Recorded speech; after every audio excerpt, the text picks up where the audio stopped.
అందరికీ నమస్తే అండి. రాష్ట్రంలో ఏ పార్టీ అయినా సరే, ఏ రాజకీయ పార్టీ అయినా సరే కులాల వెంటే పడుతుంది. కులాల ఓట్లే ఇంపార్టెంట్. ఎందుకంటే మన రాష్ట్రంలో రెడ్డి, కమ్మ, కాపు ఈ కులాల తర్వాత క్షత్రియ, వెలమ, బ్రాహ్మణ, ఆర్యవైశ్య ఈ అగ్ర కులాల తర్వాత ఓసీ కులాల తర్వాత బీసీలు, ఎస్సీలు, ఎస్టీలు, మైనారిటీలు ఎక్కువ. దాదాపుగా 73 నుంచి 73% వరకు వీళ్ళే ఉంటారు. ఈ కులాలే ఉంటాయి, బీసీ, ఎస్సీ, ఎస్టీ, మైనారిటీలు. సో అందుకే సామాజిక న్యాయం అనే నినాదంతో రాజకీయ పార్టీలు జనంలోకి వెళ్తూ ఉంటాయి. మేము ఆ కులానికి మంచి చేసాం, మేము ఈ కులానికి ఇలా చేసాం, ఆ కులానికి ఇలా చేసామని చెప్తూ ఉంటారు. అసలు ఏది సామాజిక న్యాయం? ఏది సామాజిక న్యాయం? వైఎస్ఆర్ కాంగ్రెస్ పార్టీ అధికారంలోకి వచ్చాక సామాజిక న్యాయం జరిగిందా లేదా? సామాజిక అన్యాయం జరిగిందా? ఒకసారి ఆలోచించండి, ఆలోచించి ఓటు వేయండి. రాష్ట్రంలో అత్యంత కీలకమైన పదవులు ఎవరికి ఇచ్చారు? టీటీడీ చైర్మన్ ఒక ప్రతిష్టాత్మకమైన పదవి. వైసీపీ అధికారంలోకి వచ్చిన తర్వాత వైవి సుబ్బారెడ్డి గారికి ఇచ్చారు. 4 ఏళ్ల పాటు ఆయనే చైర్మన్గా ఉన్నారు, 4 ఏళ్లకు పైగా. ఆ తర్వాత ఆయన దిగిపోయిన తర్వాత భూమన కరుణాకర్ రెడ్డి గారికి ఇచ్చారు. గత ప్రభుత్వం టీటీడీ చైర్మన్ పదవి కాపులకు ఇచ్చారు, బీసీలకు ఇచ్చారు కదా, బీసీలకు ఇచ్చారు, కాపులకు కూడా ఇచ్చారు. మరి ఇక్కడ మాత్రం ఎందుకు ఓన్లీ రెడ్డి సామాజిక వర్గానికే ఇచ్చారు? సరే, ఇది పక్కన పెట్టేద్దాం. అన్న, వైసీపీ వాళ్ళు ఎమ్మెల్సీ స్థానాలు ఎక్కువగా బీసీలకి, ఎస్సీలకి, మైనారిటీలకి ఇచ్చారు, టీడీపీ వాళ్ళు ఇవ్వలేదు అనే డౌట్ రావచ్చు. అన్న, మంత్రి పదవులు ఎక్కువగా వైసీపీ వాళ్ళు బీసీలకి ఎక్కువ మంత్రి పదవులు ఇచ్చారు, 11 మందికి పైగా ఇచ్చారు. అలాగే ఎస్సీ, ఎస్టీ, మైనారిటీలకు కూడా ఎక్కువ మంత్రి పదవులు ఇచ్చారు జగన్మోహన్ రెడ్డి గారు అని మీకు డౌట్ రావచ్చు. సో అది మనం ఒకసారి చెక్ చేసినా సరే, ఈ మంత్రి పదవుల్లో చెక్ చేసినా, ఎమ్మెల్సీ పదవుల్లో చెక్ చేసిన పదవులు ఇచ్చారు కానీ పెత్తనం ఎక్కడ ఉంది? సో పదవులు ఎందుకు ఇచ్చారు? పదవులు తీసుకున్న వాళ్ళు రాజకీయంగా ఆ పార్టీని, ఎదుటి పార్టీని తిట్టడానికో, ఈ పార్టీని భజన చేసే ఉద్దేశంతోనే తప్ప వేరే ఉద్దేశం లేదు. పోనీ పదవులు ఇచ్చిన వాళ్ళకి పెత్తనం ఇచ్చారా? నాకు డౌట్ అండి. సీఎంఓ, మన రాష్ట్ర పరిపాలన మొత్తం కేంద్రీకృతమయ్యేది సీఎంఓ, సీఎం కార్యాలయంలో. సీఎం కార్యాలయంలో పెత్తనం ఎవరిది? సీఎం కార్యాలయంలో ఒక బీసీ నాయకుడు ఉన్నారా? లేదా ఒక ఎస్సీ నాయకుడు ఉన్నారా?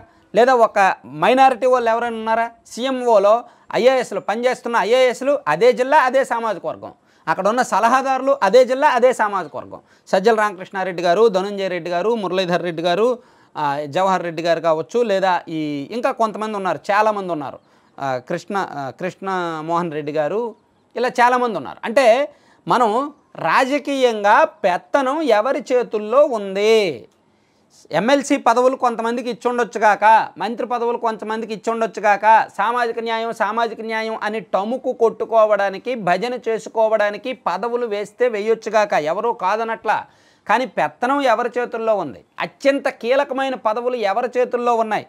పెత్తనం అంటే శాసించేది ఎవరు? ఎమ్మెల్సీలను శాసించేది ఎవరు? సీఎంఓలో ఉన్న నాయకులు లేదా అధికారులు. మంత్రుల్ని శాసించేది ఎవరు? సీఎంఓలో ఉన్న నాయకులు లేదా అధికారులు. సీఎంఓలో ఒక్క ఐఏఎస్ కానీ, లేదా ఒక్క సలహాదారుడు కానీ, లేదా ఒక్క ఇతర కీలకమైన పదవి కానీ బీసీలు ఎవరికైనా ఇచ్చారా? ఎస్సీలు ఎవరికైనా ఇచ్చారా? మైనారిటీలు ఎవరికైనా ఇచ్చారా అనేది ఆలోచించండి. సో రాష్ట్రంలో అత్యంత కీలకమైన ఏపీఐఏసీ చైర్మన్ ఎవరికి ఇచ్చారండి? ఇప్పుడు ఆయన మార్కాపురం మాజీ ఎమ్మెల్యే ఆయన జంకే వెంకటరెడ్డి గారు, అంతకుముందు ఒక రెడ్డి గారు, అంతకుముందు రోజా గారు. ఎవరికి ఇచ్చారు? ఏపీఐఏసీ చైర్మన్. అంటే రాష్ట్రంలో అత్యంత కీలకమైన పదవులు ఒక వర్గం చేతుల్లో ఉన్నాయి. ఈ అంశాన్ని గతంలో రఘురామకృష్ణరాజు గారు చెప్పిందే. ఇది పాత అంశమే, నేను చెప్తున్నాను. ఎందుకు చెప్తున్నానంటే ఎన్నికలు వచ్చాయి, ఇవన్నీ కూడా ఆలోచించాలి. సామాజిక న్యాయం అంటారు కదా. చంద్రబాబు గారు అధికారంలో ఉన్నప్పుడు ఆయన చుట్టూ ఉన్న క్వార్టరీ ఒక సామాజిక వర్గాన్ని, ఆయన సొంత సామాజిక వర్గ క్వార్టరీ ఉంటుంది, వాళ్ళే బినామీలుగా సంపాదించుకుంటారు, వాళ్ళకి నచ్చినట్టు చేసుకుంటారు. సో ఈ ప్రభుత్వం అధికారంలోకి వచ్చిన తర్వాత వీళ్ళు కూడా సొంత సామాజిక వర్గం వాళ్ళనే పెట్టుకొని వాళ్ళ ద్వారానే పెత్తనం చేసి ఇచ్చేస్తారు. కాకపోతే వీళ్ళు డబ్బా ఎక్కువ కొట్టుకుంటున్నారు, వాళ్ళ డబ్బా కొట్టుకోకుండా సైలెంట్గా ఉంటుందన్నమాట. సో సామాజిక న్యాయం విషయంలో ఎవరిది ఏంటి, ఎవరి అసలు రంగు ఏమిటి అనేది తెలుసుకోండి. ఎందుకంటే కేవలం రాజకీయ వస్తువులుగానే, ఓటు వస్తువులుగానే మారిపోతున్నారండి ఎస్సీ, ఎస్టీ, బీసీ, మైనారిటీలు. ఎస్సీ కాలనీలో అంబేద్కర్ విగ్రహం పెడితే ఎస్సీలకు మంచి చేసినట్టేనా? అంబేద్కర్ గారు ఒక ఓటు విగ్రహం అయిపోయారు. ఆ మహానుభావుడు ఒక ఓటు వస్తువు అయిపోయాడు ఆయన.